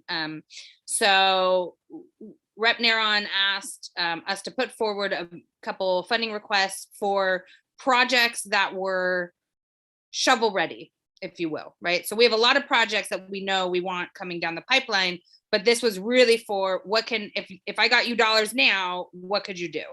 So Mike and I had to think quickly because we did not get very much time. And I stayed up very late working on the grant myself. And I used many photographs, which was amazing. However, so what we requested was for a permanent fixed restroom and water hand washing in the park. Number one. Number two, to resurface the track along the park to make it safer for all residents. And then to do a restoration project along our walking trails in the wetlands by building 2 little footbridges over the creeks, doing some erosion work and habitat restoration, and then lining the walking trails in the wetlands with some Barcha mulch, right, to make it a more defined path that hopefully would keep people on the path and walking around. So the funding package in total is just shy of about $350,000. It's a really good exercise for Rep. Neron and I to see to feel the temperature of this process, right? King City has never requested funds in this manner, to my knowledge, and her sense is the committee looking at it is either going to be super excited or we're just going to be tossed aside because there's huge projects, multi-million-dollar low-income housing, homeless housing, right? Like there's big substantial need projects. And so it'll be interesting to see if we can, we can get some funding. So to be continued there. I'm attended the mayor's consortium meeting, which really was just kind of a kickoff for the year and to really talk about the lobbying kind of priorities of the region's mayors. And there's not too much to report from that meeting other than it's going to be an interesting session in Salem, and that list of priorities that the mayors of the metro region collectively came up with all happened before my time. So it really was just kind of a recap. So there's not too much to report from there. Mike, you have a hand up, so tell me what. It was also on the legislative funds, the lottery dollars. We hustled to get a ask in for the Purple Line as well. Oh, that's right. Oh, I apologize. I forgot about that. That's right. So we also asked, we got the ball rolling. Actually, it was Rep. Neron who, when I told her that we had secured some COVID relief for the Purple Line, she was like, why hasn't Clean Water Services come to me and asked me to help get funding going? So Mike and the team really hustled to get that in. And so they throw that in as well. My expectation on that is that that's going to be an ongoing maybe budget request because there's a lot of funds to raise. And so, but now that we have it on Rep. Neron's radar, and she really is looking to, she's always been kind of a champion of King City, but I think she's really trying to be equitable about what resources she's been able to obtain for her district, and she just hasn't obtained funding yet for King City. And so I know that's really a top of her priority, right? She's been able to do some other funding for some other areas in her district, but fair is fair, right? So hopefully this is going to be it. All right. I already spoke to the discussion of the 205, tolling that we had at the Washington County mayor's. And so there's not much more I need to say on that. And I believe that is all of my updates. I don't want to talk too much about it, but I will say, I think personally as a goal to get to figure out a solution with the zombie house, which is, I'm saying very clearly, not in King City, but which is directly on the opposite side of King City's only elementary school, is a personal goal of mine that I absolutely want to see a resolution. So I'm also working with Rep. Neron. We have a really good idea We have some really good interest from a potential developer. So I am very hopeful that I can come back to council next month and give you an update on some of this. But all I can tell you is that Rep. Naron and I are working very hard to make this 25-year-old eyesore directly across from an elementary school go away. So anyway, I'm going to continue my efforts on that. Mike, am I forgetting anything important as far as I did to, oh, well, so I met with, since the last meeting, I met with the presidents of the HOAs. I met with, we have our monthly business networking event run through the foundation. So again, I just want to take this opportunity to invite anyone who wants to participate in networking with the businesses of King City. That happens on the last Tuesday of the month at noon for a short Zoom. It's just over the lunch hour and it's quite fun. And we are starting to see a lot more kind of some newer faces and so forth. So I welcome all of you to kind of join or direct anyone. Viva Gaylor is who organizes that. So I can connect you if you need it, but there was a lot done in the last month and I could go on for hours and hours. However, we are ahead of schedule. And because I know Mike is always terrified when I open my mouth, does anyone have any questions or comments about any of that? Then we'll talk about the work session, executive session, and then we will probably adjourn it if anyone. All right. Lots of meetings coming up. It's been fun I do have one of the most fun meetings I'm looking forward to is the 5 families meeting, which is the 5 mayors, right? So King City, Tiger, Tualatin, Sherwood, and Durham. And so we are having lunch at the end of the month. And I very much look forward to that. So if there are concerns that anyone wants to bring, it will be all 99 all day, every day. So other than Highway 99, if there's something that you want me to raise at that meeting, then feel free to reach out. But all right, let's talk real quick about, so we need to have a work session and we need to have an executive session. So the work session, we kind of alluded to early, I talked about it a little bit earlier. It's going to be kind of a goal setting session. We need to work through some, right, of the assignments and those kinds of things. We also have discussion of our preliminary budget. And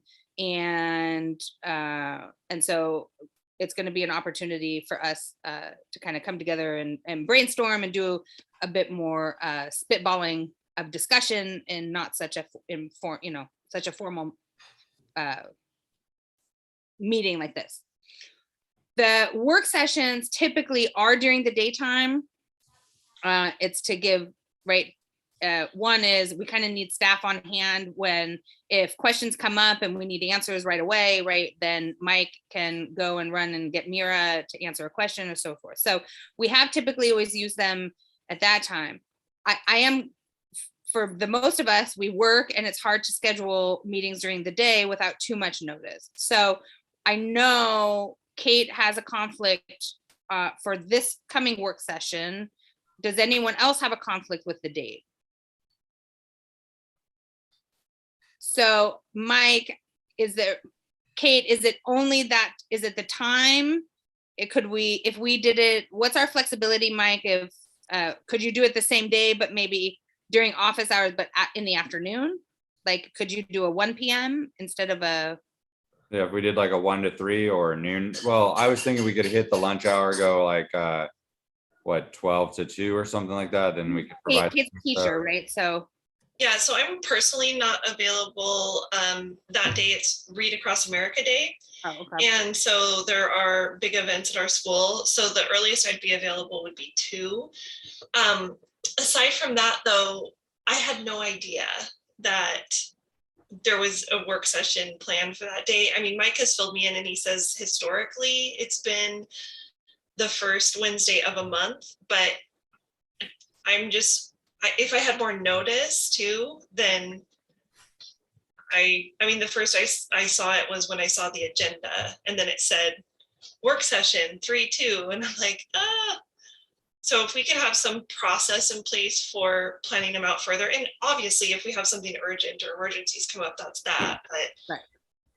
And I kind of agree. I have to say as well, just I'll throw my 2 cents in, right? Just with my litigation schedule, it is, in fact, to throw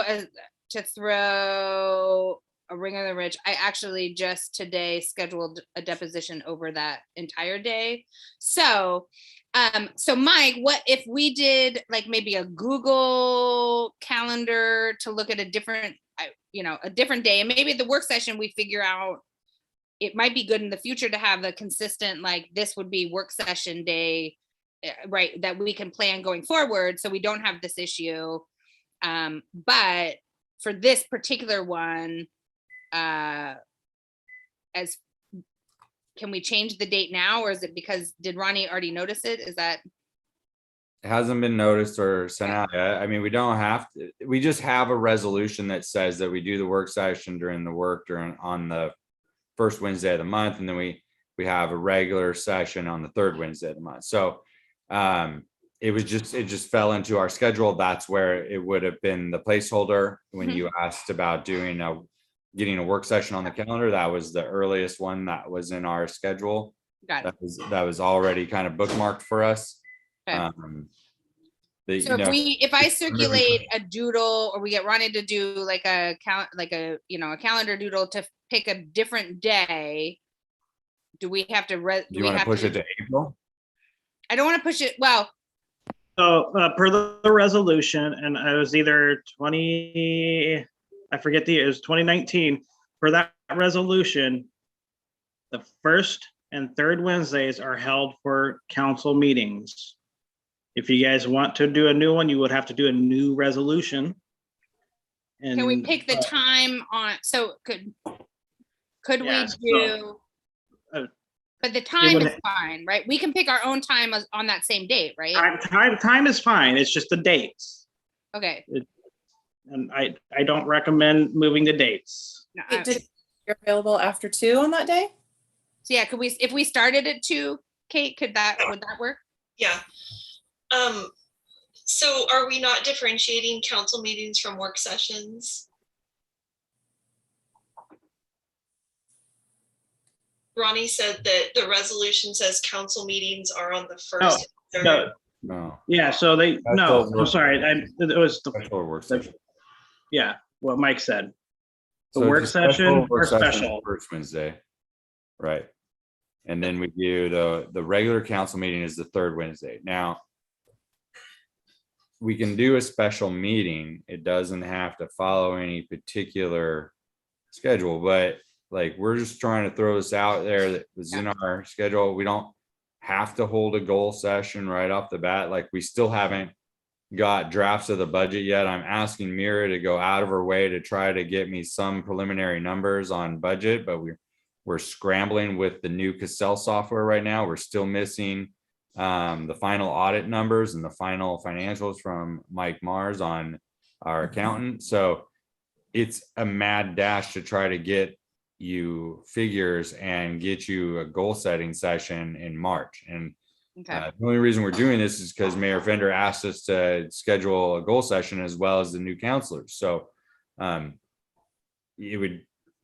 fine with moving this to April. I would give us more time to prepare for it, frankly. Okay. And we'd be able to give you a better product. I'm fine with moving that to April. We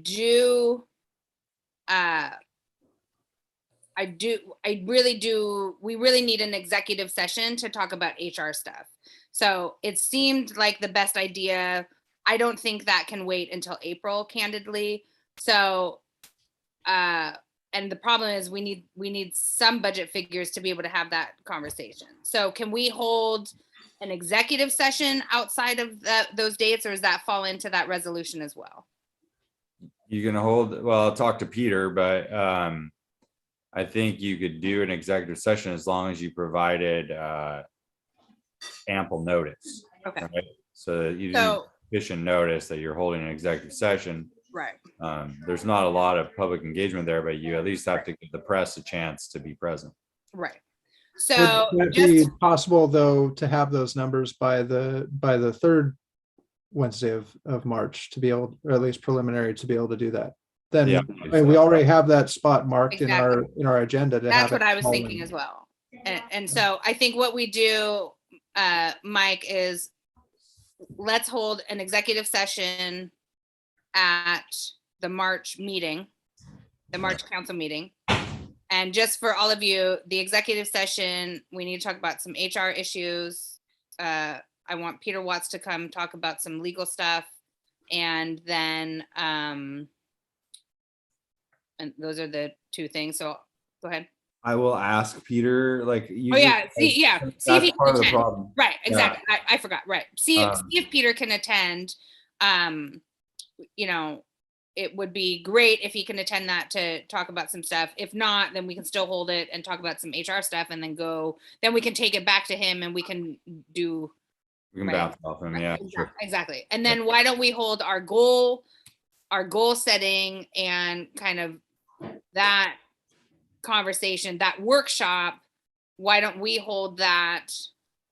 And I guess let's, for the first Wednesday of April, which is going to be April 6th, right?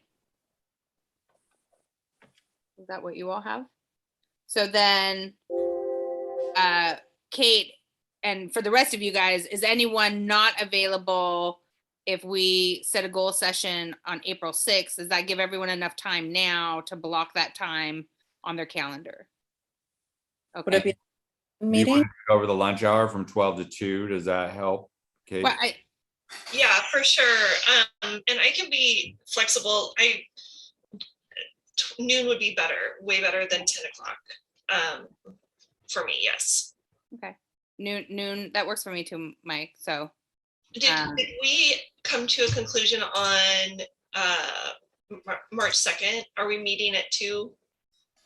so on March 2nd, we're not going to hold a meeting now. Okay, Yeah, thank so you. March 2nd is going to be canceled.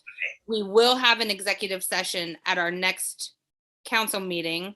The hope is that Peter Watts will join us. If he's unavailable, we will still have our executive session, but we might have some additional follow-up that is needed, maybe an additional executive session, or we'll figure it out on that date. And then what we will do is have our goal setting session April 6th and during the daytime. Does that sound like a plan, everyone? That work for everyone? All right. So, and then we can, at the goal setting session, right, we can talk about whether, right, does this, you know, I don't necessarily think we need to change the resolution. I just think everyone needs to know about it. And then that way, going forward, we can, right? But that, right, that's how it is. Okay. For that, I am done. Does anyone have anything else for the good of the order? Mike? Just that dinner's ready, obviously, like. I mean, obviously, right? And early. This is an early dinner tonight. My God, I actually have until 8:30, so I could, right, continue to. Time. I'm kidding. All right. Well, then with that, I will entertain a motion. I would like to move to adjourn. I'll second. All right. All in favor. Let me see your pretty hands. All right. Motion carries. We are adjourned. Have a lovely evening, and I will speak to you all soon. Thank you, guys. Good Everyone, night. Bye. have a good one.